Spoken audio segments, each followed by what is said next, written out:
बिस्मिल्लाहिर्रहमानिर्रहीम, अस्सलाम वालेकुम, welcome to Sain sports. T20 world cup का फाइनल पहुंचा अपने अख्ताम को और बिल आखिर इंग्लैंड T20 वर्ल्ड कप का नया चैंपियन बन गया।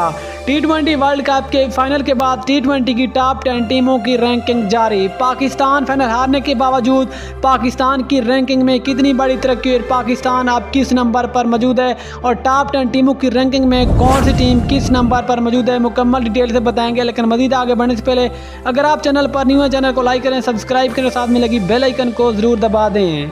दोस्तों, अगर T20 वर्ल्ड कप के फाइनल के बाद T20 की टॉप 10 टीमों की बात करें तो नंबर 10 पे नाम आते अफगानिस्तान के रेटिंग पॉइंट 217।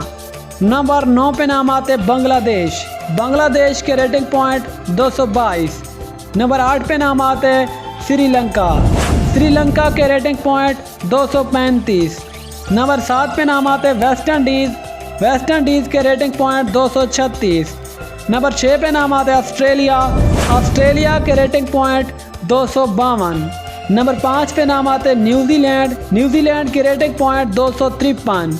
नंबर 4 पे नाम आते साउथ अफ्रीका के रेटिंग पॉइंट 256। नंबर 3 पे नाम आते पाकिस्तान के रेटिंग पॉइंट 258। याद रहे कि T20 वर्ल्ड कप से शुरू होने से कबल पाकिस्तान तीसरे नंबर पर मौजूद था, लेकिन अभी पाकिस्तान तीसरे नंबर पर मौजूद है, लेकिन पाकिस्तान को कीमती रेटिंग पॉइंट मिल गए हैं। अगर नंबर 2 की बात करें तो नंबर 2 पे नाम आते हैं डिफाइट चैंपियन इंग्लैंड, जिसने 2022 का फाइनल जीता। इंग्लैंड के रेटिंग पॉइंट 265। अगर नंबर 1 की बात करें तो नंबर 1 पे नाम आते भारत के रेटिंग पॉइंट 268। दोस्तों, ये थे T20 वर्ल्ड कप के फाइनल के बाद टॉप 10 टीमों की रैंकिंग। इंशाल्लाह मिलते हैं किसी और न्यूज़ के साथ, अब तक के लिए इजाज़त दीजिए। अल्लाह हाफिज़। पाकिस्तान जिंदाबाद।